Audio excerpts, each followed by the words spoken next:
So we are live. Let me get this set up for you.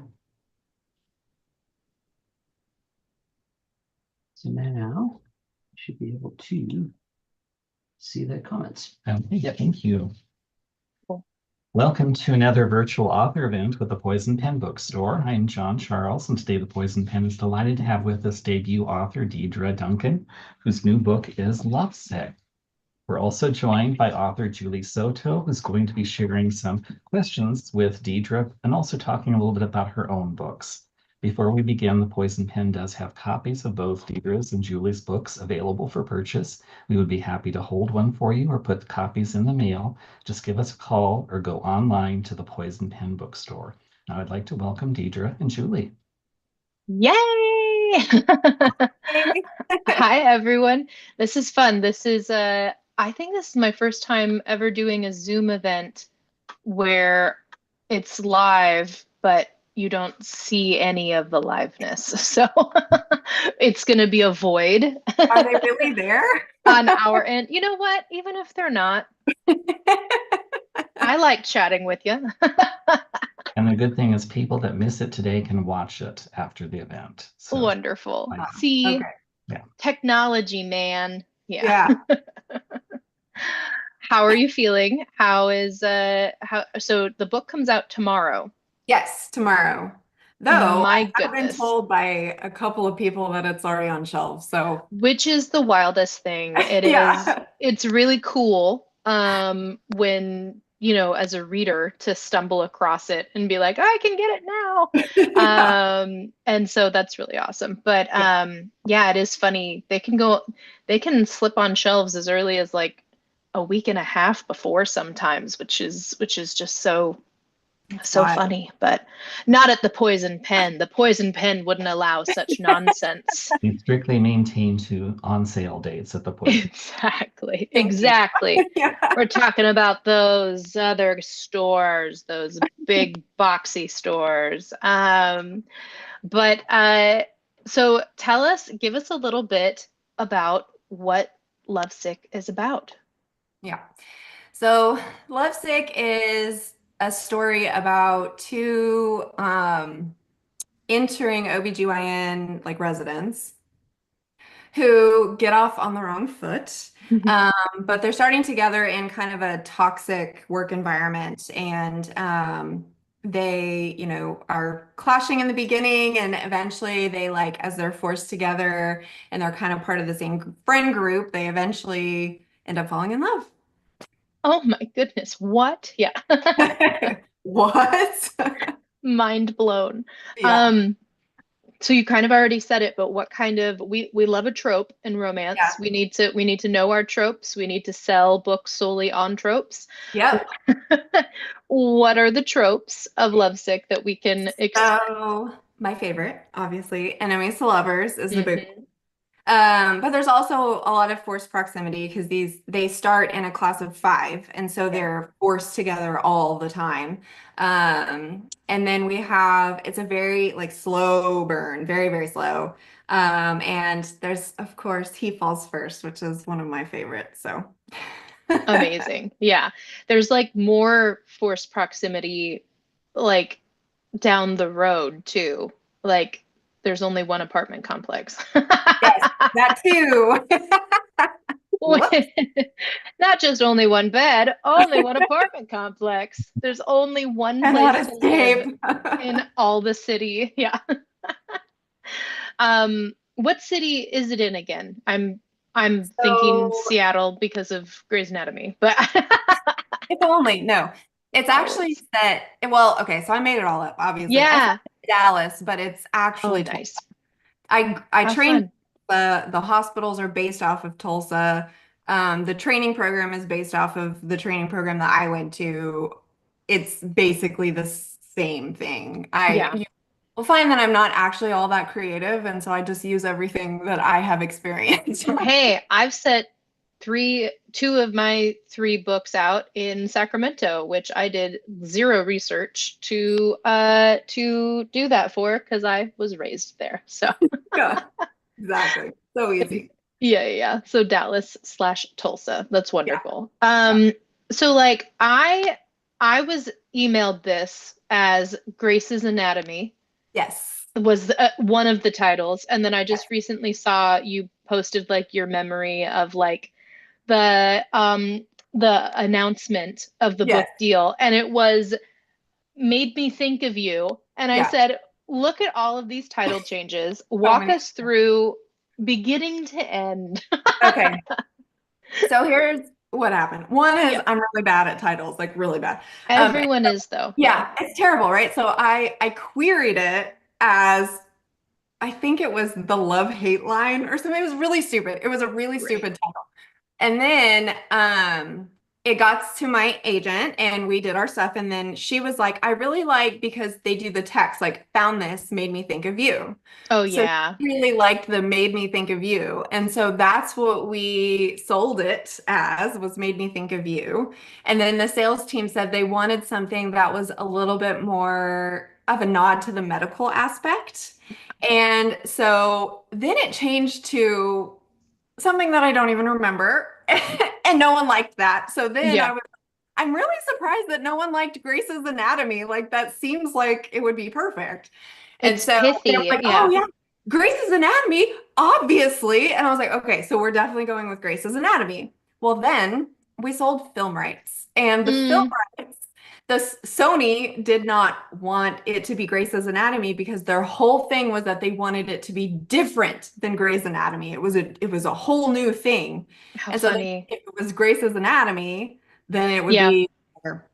So then I was like, okay. So I just gave them a list of titles and they picked Lovesick, and that's where we're at now. Lovesick is great though. It's It's great. like it's exactly what they wanted as far as like speaking to the medicalness. Yeah. Um okay, you told me about film rights because you told me why it couldn't be Grey's Anatomy, but say it again that you sold film rights because it is a huge deal, especially as a debut and like so okay, film option it's been optioned by Sony. Is It's that been on my correct? phone. Yes, That's yes. awesome. That's right. And of course, unfortunately, all that means is absolutely nothing. Yeah. Or It else goes I'd to the ask, ether. or else I'd ask you to say everything about that. I remember, Um, so I actually had a conversation with a writer who was like, I love this. I have all these ideas. In fact, like I'm best friends with Mindy Kaling and she would love this. And I was like, yeah, what? yeah. Hollywood, Yeah. is means nothing. No, I know. Everyone knows someone. Exactly. Yeah. I've really enjoyed the, like I had a call with someone and so much happened, but it was only a 6-minute call. And I was like, yeah, he don't got time for me. Like he made the time for me and he had 6 minutes. And that that is time is money, baby. Yeah. It's a whole different world. It was Yeah, so weird dealing with yeah, all. Yeah. yeah. I'm used to in theater like hurry up and wait, which is the same thing in Hollywood. And there's a little bit of that in publishing. Have you felt that too, where it's like you have to do something really fast or there's like a deadline that's faster Yeah. than it needs to be, and then suddenly you're waiting even though you Thank you, rushed. Like, Sally. did you have any of that? I don't, I didn't, but mostly just because I've never been a procrastinator and I'm like Great. a stupidly efficient person. Like Yeah. it's ridiculous. And so as soon as Thank somebody God tells you're a me to do doctor. something, Yeah. I just do it. Yeah. And like even my partners at work, they're like, how do you get your charts done? I'm like, you just do it. Like, You just do your don't know, like just charts. do it. Yeah. I don't know. So for me, I feel like I'm always the one waiting because I'm like, I just get it done. And then it's like, Yeah. okay, I'm like twiddling my thumbs, like, Yeah, exactly. Ah, man. Okay, so Lovesick. We landed on Lovesick and we like Lovesick. It's great. yeah, What was your journey to be, so you are an OBGYN as right. well. Yes. Um, what was that? Tell us about, let's pretend this is about your medical career. Tell us about that journey. Okay. Oh God. Okay. Well, so I went to Oklahoma State University for medical school. And then I ended up matching into like OSU Medical Center Mm. residency. And so I did all of my training in Tulsa. So I thought I wanted to be a pediatrician. That's was wrong, very wrong. Turns out, no, the parents are terrible. You never want to deal with parents. Yeah. But It's not um, about healing the kids. It's about yeah, oh no, talking to the kids are parents. Yeah. great. It's the Yeah. yeah. And so my one of my mentors in medical school was an OBGYN, and he was like, why don't you just do this? Because you're clearly good at it. And I was like, okay. So I don't know, I just did it. And Yeah. then I matched into my top residency, which was in Tulsa, and then spent the next 4 years wanting to die. No, I'm just kidding. Yeah. That's fine. It's really stressful. It's like 4 years of boot camp. It doesn't ever feel like it's going to end. Um, and mine was especially fun because my mom actually died my second year. And Mm, so, yeah, it ended up being, I mean, some of the worst years of my life. I would never, like, people ask, would you do it again? And the answer is absolutely not, never again. I would never, ever do this. I would do any other thing. So yeah. it was a really, really hard 4 years. And it was compounded by the fact that the program that I was in is we call it malignant. It's a malignant residency. That Um, sounds awful. yeah, yeah, it's a cancer. Yeah. Yeah. And it just, I don't know, there was a lot of like just breaking you down and never building you up. Yeah. And it was really hard. There were a lot of injustices, there was a lot of unfair treatment, there was a lot of not caring by the people in charge. Um, and it just, I don't know, it kind of shaped me. But anyway, so then I got a job in Florida. So I've been in Florida for 5 years now. Mhm. And it's been great. No, my job down here is really, really good. And my patients are lovely, and it's been much, much better. So Yeah. that's how That's I get. lovely. Look at Yeah. you. Yeah. So, with all that in mind, Grace has, I mean, she had, I would think of it as a semi-malignant program. I don't know if that's Yeah. the true definition of what she's going through as well, but what did you pull from your own experiences for Grace's and Julian's experience in the program, and like what parts were like fun to like completely make up or take from another friend that went through a different program? What kind of things?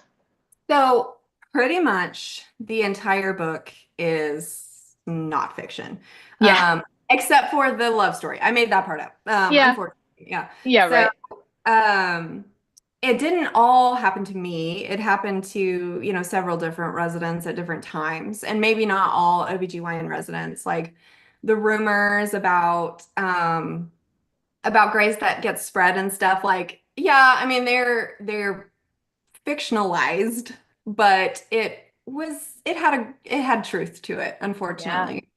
The like getting thrown into surgeries and being like sink or swim, Yeah. that was 100% true. Um, the neglect by the attendings, like that was very true. The unfair treatment from the hospitals, that was probably not even as bad as what we actually experienced. Um, it just, I don't know.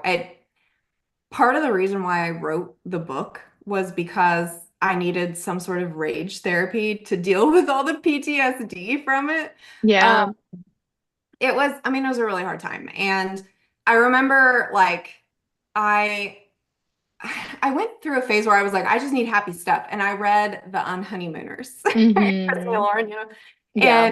and it was so clever. Like it had these like cute little pop culture references, and it was just so like funny.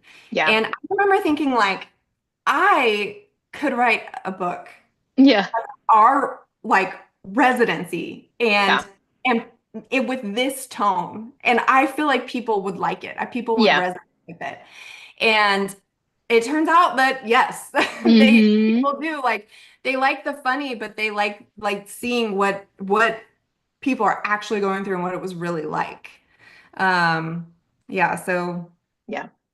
That's one of the my favorite things about romance novels in general is that when you give your main characters jobs that you're like slightly familiar with or that you had yourself or something, and then as a reader you just get introduced to new careers, but yes, like without like you are investing in that character's career and how they're going to do well in it if it's a career based, um, book in a way, but like with the happy ever after promised of the yeah, romance, like it's you can have high stakes in every aspect of the book, whether it's high stakes romance, high stakes career, but you're promised a safe landing at the end, which I is I think that fit perfectly for your book, the just the idea of how high stakes everything was, because it's literally people's, lives and then your characters' career trajectories, and but you know that everything's going to be okay by the yeah, end. You get to explore it. Yeah, a lovely romance. Yes, exactly. yeah. Did you have fun playing with like the stakes of things for for working in a hospital and like I know you said you took a lot of it from your own experiences, but like were there like without violating HIPAA, were there any fun things that you pulled directly from your experiences, friends' experiences that specifically had to do with like the patients and the interactions of the like fast pace, the beepers going off, things like that? So yes. There, yeah. Short answer, yes. Yeah. Um, so there's a point where like Julian, he walks in. So, in every obstetrics unit, there's a triage area where they decide like, are you in labor? Do you need to be admitted or do you just need to go home? And there is a patient in there who claims that she's a virgin and that she thinks she has chlamydia and she's 31 weeks pregnant. And he like walks in like, none of these things make sense. Yeah. And he like has this whole conversation with her about how she found a cup of semen and she decided to pour it in her vagina and Sure. like all of it, yeah, just because that's what you do, of course, with those Yeah. things. And that was something that actually happened. Like that was a real conversation that happened to someone that I Yeah. know. And it's like that's wild. Yeah. And then like Everett, so Kai is one of the side characters that's like one of the good friends of Grace or whatever. And like he goes on these rants. He like gets angry and he just goes on these rants. And Yeah. every single rant that he goes on is word for word pulled from our residency group me chat. Like because it was all like it was just so Yeah. frustrating the things that were happening. So I was just like, you know what? They're funny. Yeah. I'm gonna take their words, and they were like, "Go for it, girl!" Like Exactly. so true. Yeah. Don't be friends with a writer because yeah, Yeah, and worse, don't be a funny friend to a writer. Because you're just it's not yours anymore. It for sure. belongs to the readers. That's wild. Yeah, the book absolutely feels like the Grey's Anatomy, just like the I feel like hopefully your people at Sony, are able to place it, but it could also be, do you know if they wanted to place it as a TV show or Yeah, as, yeah. yeah. So That was what they wanted. Yeah. yeah, which is interesting, especially with like the pit being big right now too. Like there's just a lot of stuff that they might be able to place it, and it would be really, It really would be. cool. But it reminds me of like episodically, you have, major procedural like cases each Right. episode, and like there's just so much to play with in in Yeah. the medical field. There's Yeah, like yeah, huge time jumps in the book, and some readers have been like, I don't, this is crazy. I'm like, that's what it feels like though. Like when you're in it, like there will be times where like 6 weeks goes by and I didn't even see one of my other like residents in my class because I yeah. was either on nights or like I was in, whatever. So it I know it seems insane that there were like long periods of time where these people wouldn't even see each other, but it was like that is how it was. Like we were Yeah. in the trenches, you guys. Opposite schedules and just everything. Absolutely. Yeah. Yeah, yeah, yeah. And you get so hyper focused too on in careers like that. Yeah, Yeah. incredible. So you kind of mentioned already how you like decided like, wait, I could turn this into a romance. Like the comedy of it has legs, but like Yeah. you have job. You have I you do have have a thought. life. Yeah. You are a beautiful doctor, and you want to come to be with the publishing gremlins. Why? What like have you always wanted to be a writer? Was there something, was there a bit of like should have the real job and go to medical school? Like Yeah. was that like the conversation? Um, I don't know. There's a lot of things that go into it. One is Yeah. publishing. I did not realize how many gremlins they are You actually didn't realize here. the gremlins lived Yeah, here. the Yeah. gremlins live down here too. So, Yeah. for some reason, I decided that I wanted to pick two careers where people can rate you by 5 stars. Oh my God, that's right. You can rate doctors. I love that, Yes. which by the way, I love that one screenshot of like Dr. Lee literally saved my life. I owe him everything. 4 stars. And then like the note underneath is, damn, what do I gotta do to get that fifth star? That's how it feels sometimes. Like there's no Yeah. pleasing people. Um, okay, so the answer is I don't know how I ended up here. Yeah. I started writing when I was 16. I Mm-hmm. started reading. Okay, so like I did the whole like Harry Potter, Twilight, Hunger Games obsession, Yeah. um, and I read a lot of Harry Potter fan fiction.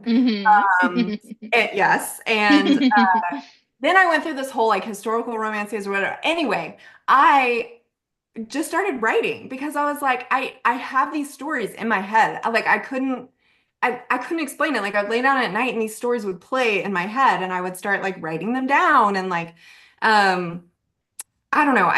These characters felt very real to me. And Yeah. so I went to college and I did the safe things, like I majored in psychology or whatever. And then I went to medical school because it just like that felt like the safe route, which is stupid, by the way. We'll get that, on the books. But I don't know. I during all of that time I was still kind of writing and I had like friends who were telling me like you're good at this. You should keep doing this. And I was like, "Oh yeah, you're fine. Whatever." Yeah. And I went through residency. There's no time to write during residency. And then the last like few months of my residency was COVID. And so Mm, like everything was up in the air. Everything was really scary. And we had weird schedules where like we yeah. would a week at home and then a week working and then like it was very, very strange and no one knew what was gonna happen or anything. And I was like, I'm gonna start writing again. Yeah. Stress So I kind relief. of like I use that as like my therapy kind of. And I got like deep, deep in it. And I started I don't know, I started like revamping this fantasy story that I really liked.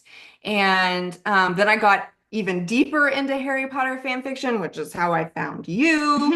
And like, I mean, it just like I just kept going. And then Yeah. I wrote a romantasy and I wrote a dark dystopian romance and then I Yeah. was like that's when I was like wait I should and that's kind of how I Yeah. so it's kind of like people ask me all that oh how did you do both and it's like Yeah. one I felt like I had to do and the other one I wanted to do you know what I Yeah. mean You got to write a book while it was a fun hobby Yes. thing to have Yes, instead of your job, and exactly. which is a very different feeling. It is a very, yes, yes. Yeah, man. Okay, so you already answered like what made you want to set the romance in like the medical field, but like no, I have nothing else to say about that. Because it's true. It's like it's the stakes and your background and everything. So Grace in this book, Grace is her middle name or Right, her yeah, Grace is her middle name because her first name, her parents were hippies and named her Sapphire. right. And which becomes a huge plot point problem as well. Right. Um, with that, but like Julian kind of refuses to learn the name Grace. uh not for any other reason than perhaps flirtation. Yeah. But why is it so hot that he refuses to call her Grace? What did you do to us? Why you do such things? I know. I mean, well, it's the classic like teasing and push you down on the playground, and I'm Yep. gonna do anything I can to get this girl's attention. Yes. Yes. This boy looked at her and said, "Oh, hang on. I like her a little bit." And Yeah. then immediately got on her bad side. And he like Yes. was so mad at himself for this. Yes. And so, he was kind of mad. I like this. It's not fair that you're mad at me for this one thing that I did and I tried to apologize for. And so he was just trying to get under to her skin. Yeah, yeah, And yeah. turns out it worked. It does work. It does. But also what I love is that it feels so Darcy and Elizabeth in that way where it's like I've said the wrong thing Yeah. and we need to trace it back to that moment in order to get past it too. And Mhm. the and like and and it also reminds me of like 2005 Pride and Prejudice specifically because Joe Wright really wanted like the point to be in a way like these two just really find each other attractive and like and they got off on the wrong foot and that's Yes. like exactly what happened like Julian and Grace are so attracted to each other Yes.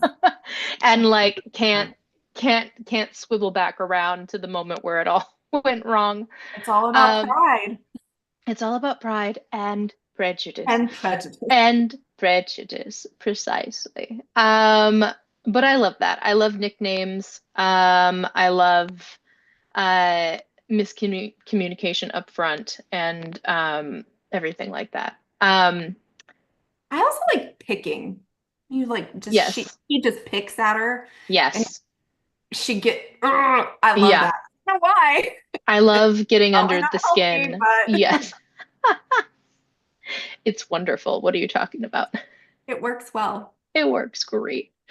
Um, you have like an ensemble cast almost in this book because of the five there's five essentially like people Right. who are coming into the program together and then the residents that they meet and the attendings and all the Grey's Anatomy speak. But like the like where how did you decide to like fill out like who introduce us to the other three people and then what the process was of like creating like an ensemble in this way. It in many ways it was pretty easy Yeah. because it was like picking a subset of personality traits of residents that I had dealt with in different arenas essentially. So you have like Raven, who is the like so super sweet, nice to everyone mom. And she just wants everyone to get along and she's super, super kind, and that one was based off of somebody that I knew. And Hmm. I have Asher, so Asher Foley is he also gets off on the wrong foot with Grace. But then eventually like kind of He turns around. recovers a little He sooner. Yeah, does, yeah, yes. He's a little bit of a teddy bear by the end. yeah. And you realize there's a little bit more depth to him as well. And but he does come off like kind of like a douchebag at the beginning, very bro BGYN. And uh, yeah, which is real, by the way. That was Bro another thing, like, VGYN. That's it's really not great. real. And I was like, let me find the text messages. Yeah. But yeah, so Asher Foley was kind of based off of like he was just very charismatic and people loved him on the outside, but he had some depth to him. And then let's see. So then some of their attendings are based off of my attendings, like Yeah. 100% based off my attendings. So I'm not gonna go into that a little. Yeah, they are real people. And then who else was in there? Oh, so then Alicia. Alicia's kind of like the leader of the gang, if you will. Hmm.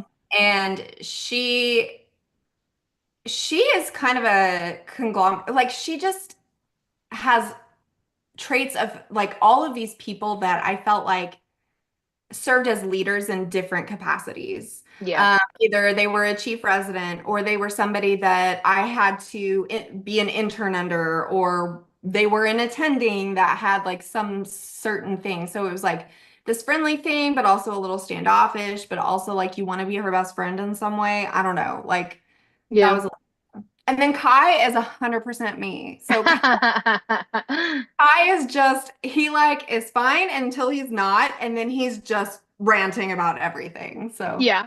yeah. That's awesome. Okay, so you're saying your some of the attendings are based off your attendings. Do your coworkers know about your book coming out? Like, do any of your attendings know? I don't know actually. Yeah. The one that I talked about, the mentor, like he knows, he's Hmm. read it. Yeah. And he's not really in it all that Yeah. much, like, whatever. But the two that are like really in it, I do not know. I don't know. I And don't you know. don't want them to I know. don't want to No. know. I Yeah. don't. But it's not going to be like a secret from No, it's your coworkers. Like if someone starts like saying, "I read the book," you aren't going to be like, "Hush, no. Doctor so and so is around the corner." You deserve this. Yeah. Yes. Well, and generally those people would read the book and not assume that it's them. You That know, is probably true. Um, those types of people, if you actually like put those types of people in books, they don't assume that no, I'm great in it. all ways. Yeah, exactly. My Yeah. goodness, this sounds like an asshole. Yeah. Um, I love, okay, something about, you talked earlier already about like Grace and Julian's dynamic and getting off on the wrong foot, but like what I love, it reminded me a lot of, there was that like list of like reverse romance prompts that came out like a year ago, and it was just like a Tumblr post, honestly, but it was like instead of only one bed, it was too many beds. Yeah, too many beds. Yeah. Which is such a funny, because you can go in any direction with that, but like Yeah. it's just the funny idea of that. And then but it reminded me of like, instead of like he's in like, or like he hates everyone but you, like prompt, in terms of like he's mean to everyone but you, but in Yeah. this one it's the reverse. It's like he's nice to everyone Yeah. but you, like everyone loves him, Yes. and there's no so when you're creating Julian, who is the perfect man, what what goes into that, in terms of what did you want to bring, like what did you want to bring into that, like what were you thinking? You said you really like the poking and pushing the girl down on the Yeah. playground. But like what else goes into that? I just love their dynamic. I think for Julian mostly it was just like he's mad at himself because this girl he like is like she's so pretty. Yeah. Well, And and he knows they're going to be co-workers for a long time too. So it's like, even if she wasn't pretty, yeah. you don't want to start that way. Yeah. Yeah, exactly. Yeah, and I mean a little bit of it was like embarrassment. Like he did something stupid and she called him out on it and he was like, Yeah. God dang it, like this Yeah. sucks for me. And so, he kept thinking like every time that she saw him, it's like she's just seeing a misogynist or she's just seeing someone who like judged her off the bat and all this stuff. And so he's like, in some small way, kind of living up to that expectation. Yeah. Um, and slowly, as like it goes, and they Yeah. start having all of these like very charged staring contests, things change a little bit. Charged staring contest. Wow. Yes. Exactly it. Things do change. Yeah. Um, when it comes to like when you bring so much of your own knowledge and your own background into writing a book, sometimes I think it can be really funny when editors try to help you shape it, whether that's like try to like push the plot into a more, not even exciting, but just like like this would serve the character more, or this would serve your trajectory more, and like try to help you poke it into the right direction.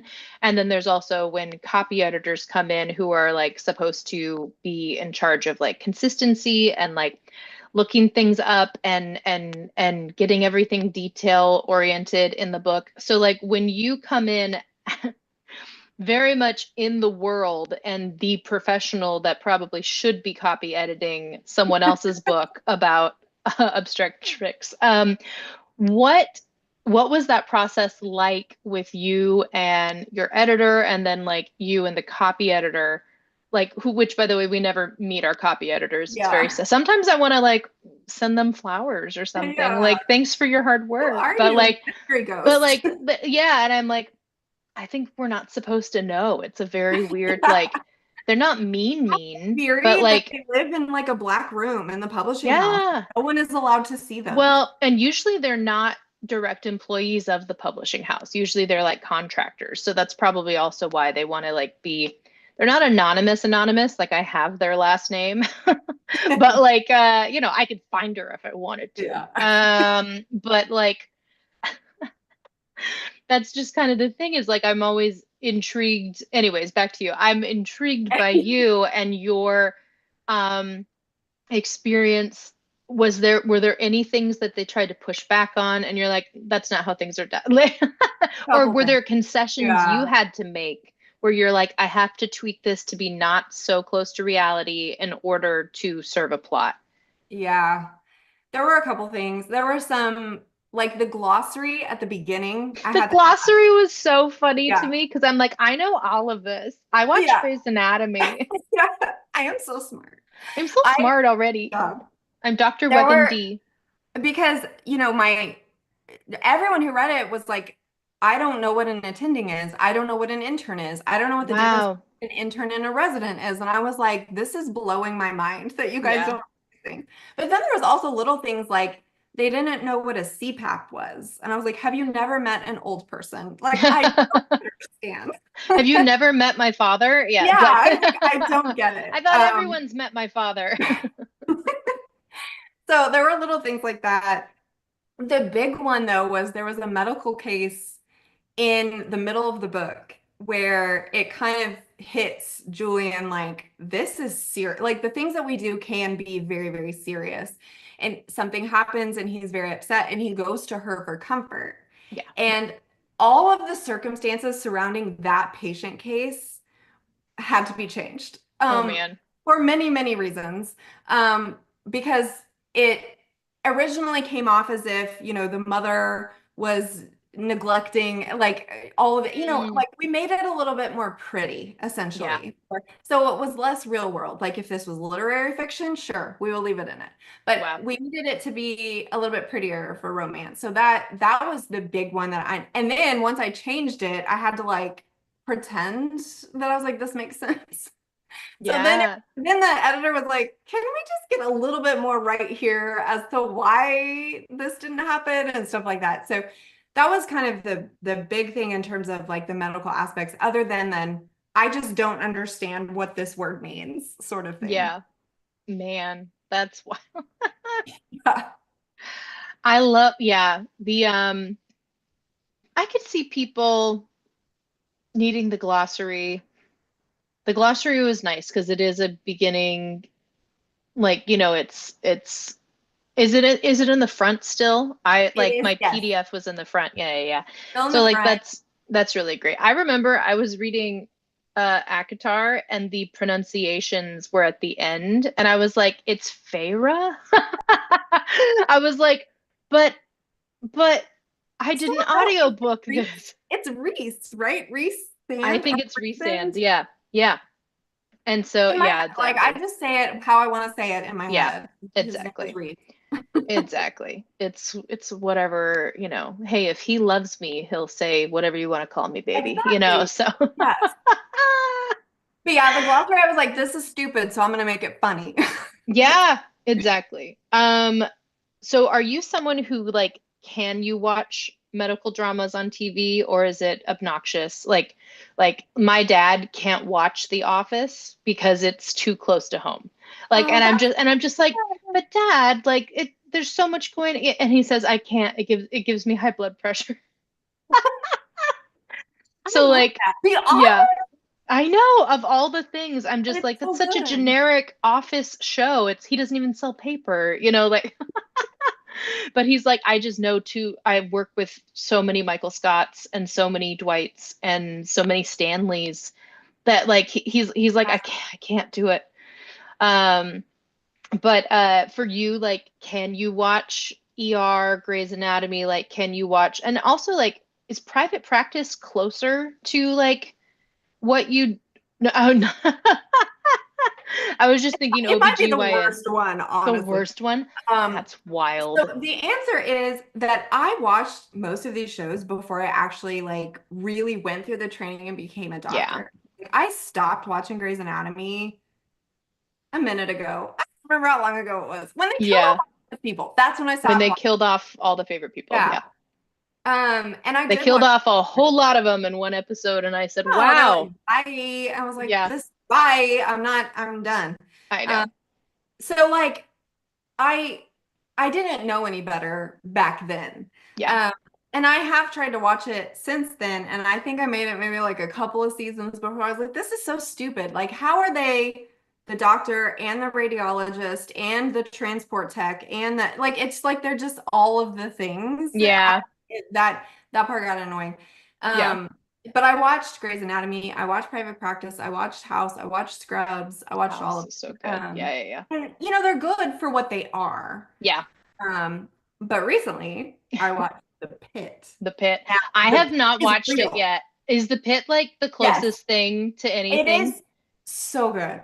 I mean, That is like amazing. I was like, I feel like this is Yeah. like I'm there. This is real. Now, there were two things. One, and there, of course, they all had to do with obstetrics. I was like, this is so Yeah. stupid. So maybe it's not as real as I think because I'm not anymore. But so there was like a point where there was a patient in labor and she had like all of these problems and the OB doctor came down and was like, "Oh, you got this. Okay, bye." And the ER doctor would be on the floor, like Yeah. in fetal position, like, "Help me." Like, there's no way. There's no way. And that Wow. was really funny. And then there was like a whole, you know, storyline about abortion. And I was like, this wouldn't happen in an ER. So that I found silly. But like the lady in labor, I was like, there was no words. I was like, and then the next day, like I watched that episode. Me and my husband were like obsessed with the pit. And then Yeah. the next day I was like sitting on labor and delivery and we were talking about the pit. And I was like, did you guys see the most recent episode? And the nurse was like, how does show like that? And I was like, Yeah. 100%. So it was, That's great. but other than that, I really do feel like the pit is one. I mean, they The used all most accurate. the lingo, they did everything Yeah. right. It felt real, Yeah. unlike That's any other. yeah, yeah, yeah. Um, I know they have like people on set for a lot of those shows. That like there's that Yeah. one sweet nurse who's been on Grey's Anatomy since like the beginning, who's like she never has she's an OR assistant, right? But like she's like never has any lines, and she's just always like the one handing the scalpel and like yeah. But she's like a real OR. Yeah. Yeah. That's awesome. Well, I think we're gonna open it to audience viewer questions if possible. John, is there any like should I let them like submit some while I ask like one or two more things, or like Sure. should we like What I would be nice too is before we launch into those, we focused on Deidra a lot, but maybe you could take a minute or two and tell us about yourself and the Thrashers. I was Yeah. born on a warm summer's day. Yeah, so my latest book, The Thrashers, came out last Tuesday, and it is a YA thriller. And it's my debut YA, so I'm really excited about the new genre, the new age group. And it is about a high school clique that becomes the subject of a police investigation after a girl who desperately wanted to join their clique dies. And when a diary is discovered detailing some bullying and interesting things that a lot of the friend group doesn't remember doing, we have to wonder if even from beyond the grave, if she's not done with them yet. So it's a little bit spooky. I've actually had people tell me that they like it rides a little closer to horror than they thought it would. And I was like, not horror, it's thrills and chills, you know? Yeah. But yeah, I'm really excited. I was just out on book tour for it last week, and then I head out for a couple more stops this week with Susan Lee, whose book comes out tomorrow as well. So yeah. Tell us about your Julian. So I know we both have sexy I Julians. know we have sexy Julians. Did you like just invent that man in your head? Like your beautiful, He beautiful is brain? just the product of intense imagination. He shares a lot of qualities with Logan Eccles from Veronica Mars. So while I never wrote Veronica Mars fan fiction, seeing as people know me as a fan fiction writer, that is perhaps something that you could enjoy piecing together in that way. Yeah. But he is really just like the bad boy with a heart of gold type thing. He's it kind of he is mean to her, but it does turn into the he's mean to everyone but her, you know, or like he has the soft spot for her. Yeah. So kind of the not even the inverse of Julian and Grace, but like the, you know, part of the trope in a different way. Right. So yeah, Julian was he's just fabulous. I love He him. is. I loved him from the moment. I mean, like, I was Yeah, like, the guy. that's the one. Yeah, yeah, Yeah, yeah. this is the I guy. yeah, my agent when she read it for the first time, she was like, "Well, I knew you well enough to where when he was introduced, I knew we didn't have a shot anywhere else." Exactly. Like, this is what's happening. Sorry. Yeah, exactly. Man, oh man. I do have another question for you, Julie, too. Yeah, Your background, you started out in theater and writing plays. yeah. Do you find now as an author that you look upon your characters as actors in your own little drama? I direct the plays. Yes. I do, and dialogue comes easiest to me, which is funny because when I was writing plays, I was writing too much stage direction. So, you know, it was more novel-like than it should have been. And so it's not that like I was really good at writing scripts because of the dialogue heaviness, but I definitely, and I also I also feel like I like to write in rhythm, where if I want someone to take a pause instead of adding a comma because the copy editor hates that, or like too many ellipses or like the M dash to like, cut it off. I'll add a dialogue tag like, Deirdre, I was wondering, she said, like, and Yeah. then you come back to it. Tell us, I wondered about Grace, but like, so that you can have like the pause, the breath, instead of just barreling through the dialogue. Right. Or like having someone like pick up a cup mid Yeah. sentence or in between sentences technically, and then like you're taking a breath and seeing an action. So those are the things that really stuck with me about acting and playwriting is the stage direction of things. Yeah. I also have a question for Deidra. Lovesick is a wonderful balance between authenticity and romanticism. You Yeah. give readers that experience of working in a hospital, of becoming a doctor.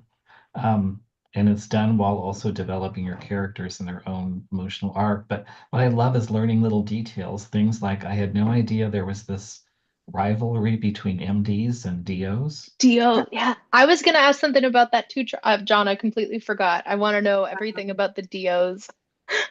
It's not as pronounced as it used to be. Yeah. Most people do not really know the difference. At least most patients. Yeah. There's still a little bit of a snooty attitude when it comes to DOs in certain regions, like for example, California. Oh, Um, really? yeah, and New England. How funny. From what I understand, obviously I do not live in those places. But they don't, there's no real like a lot of DO schools in those areas and Mm, do I mean they prefer MDs. They just do.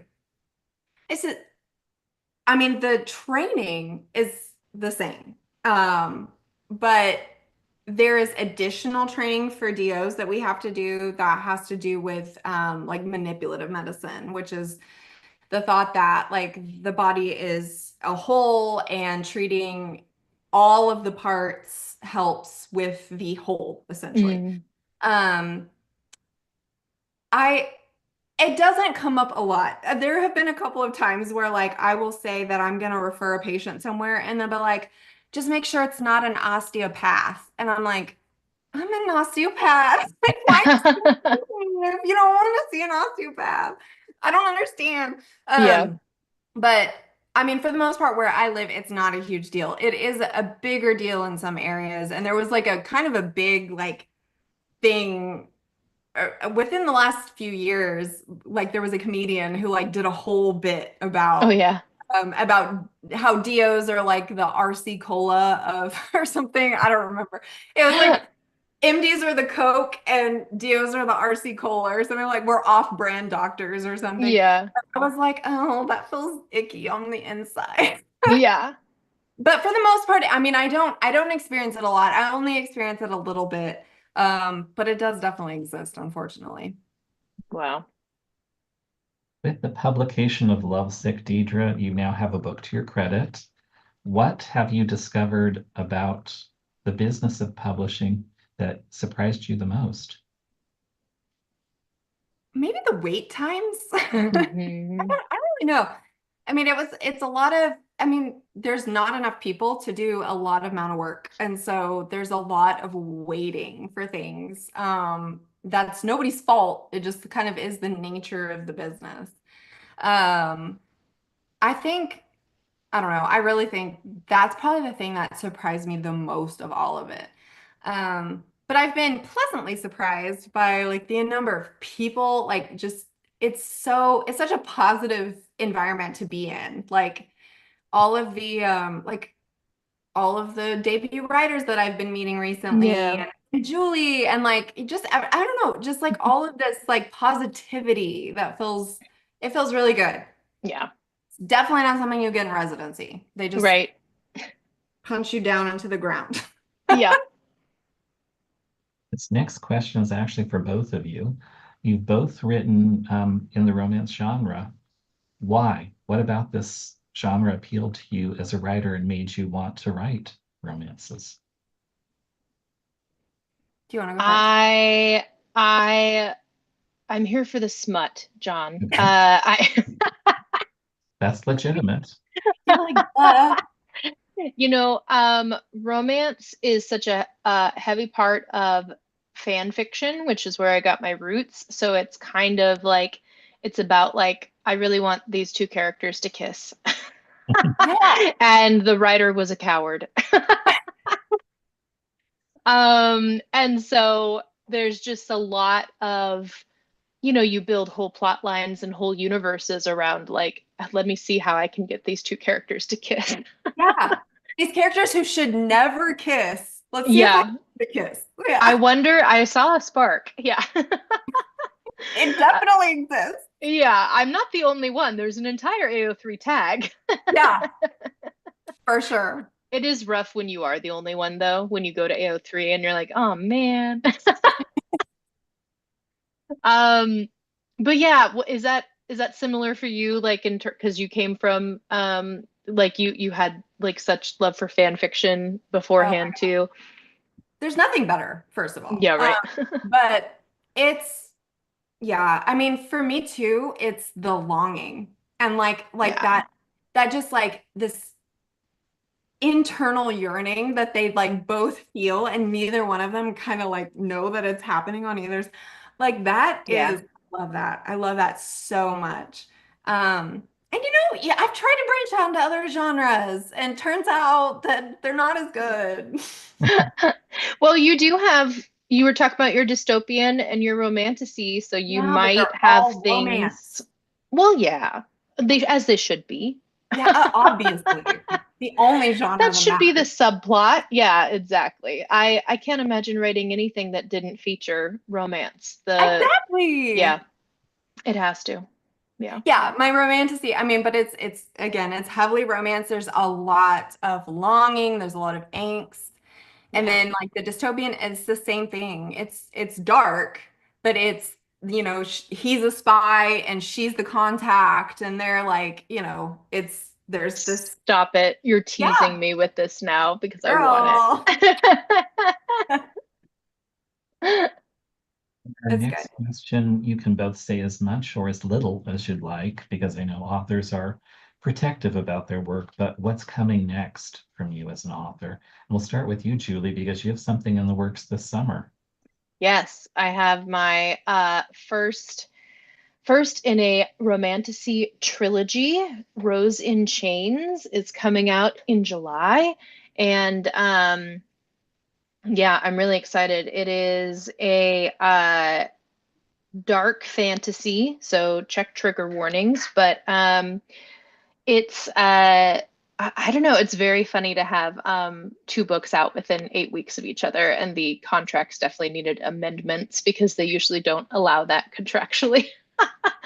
It just all kind of fell in such a funny way based on something that had to happen over here and something that had to happen over here, and then everyone had to say, okay, 8 weeks is fine.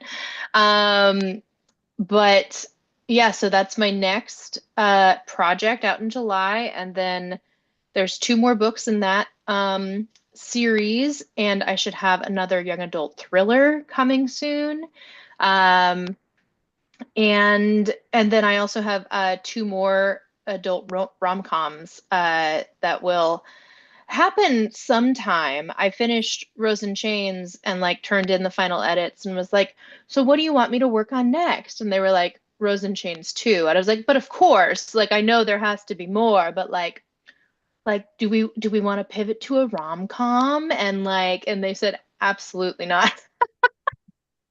And I said, great, we'll head back to rom-coms in 2028. It'll be fine.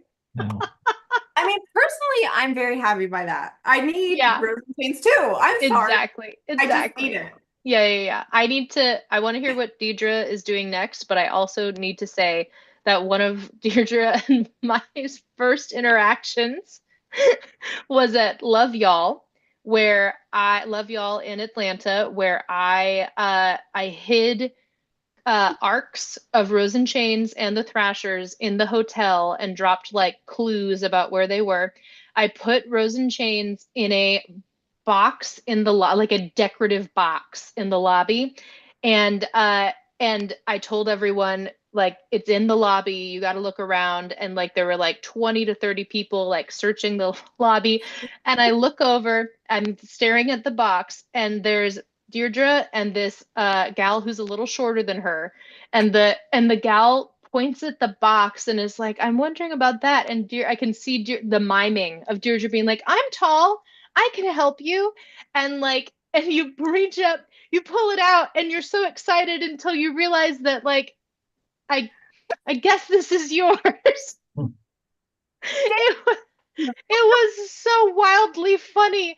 And like the good thing is that like I knew she was an author, so I knew I could trust her with a PDF. And so I was like, you're fine. I'm gonna email you a PDF. But it was such like it's like It was so funny. when the baseball gets hit and like the adult reaches the glove over the 10-year-old who's like, my first baseball, and like the adult takes it and is like, yeah, and then like realizes because he's on camera he has to give it to the 10-year-old. It was very, yeah. I mean, that's exactly what happened. You were such a champ about Stand it. up there. I was like, well, I'll stand up there and get it. Yeah, you were such a champ about it. You were a Oh. dear angel. Anyways, Deirdre, I want to know what's next. Do you have another rom-com coming? I do. So, Asher's story is actually next. Oh my God, I didn't know that. Yes. It's coming out April of 2026. Good. He, learns from his ways and he Yes. becomes a huge teddy bear and he gets his happily ever after. Good. Have we met the female main character of that? Okay. Oh, but that's fun. That's fun. brand new. Like I was like, am I supposed to like figure out who he's paired with? Okay. Yeah, no, so she's brand new. And yeah, so that's a really fun story. And so hopefully that one will be, doing well. And then I'm working on a romantasy that I'm hoping will be out as soon as well. And that's like a 4-book series. Yeah. That I'm very excited about. So good. Yeah. That's amazing. Yay. We're almost out of time, but before we do run out of time, can both of you tell us how we can find out as readers more about you? Are you on social media? We'll start with you. Who? Which one? Julie. Hi. So I'm Julie Soto Writes on every platform. I'm not on X, but so Instagram is where I post the most. And then I have a Facebook reader group where I try to share updates early in there. And I actually have some exciting things to share this week that will go to the Facebook reader group first. So if you go to Facebook, look up Julie Soto Reader Group, you'll find it. And I also have a newsletter. Shout out to, do you have a newsletter too, Deirdre? Yes. So like, shout out to the newsletters, you guys, because someone made me realize that if things happen to social media, yes, the only way that you're going to be able to stay up with your authors is on their newsletter. So I know it might be rough to be receiving an email every day from a different author and you're like, oh my God, but send them to a folder and like, cruise through it when you want an update. I don't even know, but like subscribe to your favorite people's newsletters because you never know what direction social media is going to take and who's going to buy what and what they're going to do to it. That's very true. Yeah. I also have a newsletter. It's Deidra's Book Stack. And then I'm on Instagram, Deidra Duncan Writes. That's where most of my stuff is. And then I have a Facebook page, but honestly, guys, I do not update it frequently. Yeah. So I wouldn't depend on that. Instagram is kind of where I'm at. Yeah. Same. That's great. An hour has never flown by more quickly. Yeah. Very fortunate. at the Poison Pen to have with us debut author Deidra Duncan, whose new book Lovesick is available at the Poison Pen as well as independent bookstores and public libraries near you. We're also delighted to have with us Julie Soto, who has a wonderful YA thriller out, The Thrashers, and the first in a romantasy series to look forward to this summer. I'd like to thank both Julie and Deidra for joining us today, and for everyone tuning in to another virtual author event at the Poison Pen Bookstore. Thank you. Thank you. Thank you. Thank you. And in case I lose both of you, you were terrific. We will send the Thank you. information to you once we get it set. Awesome. Love Perfect. both your books. Thank you so much. Okay. Perfect. See you guys later. Thank you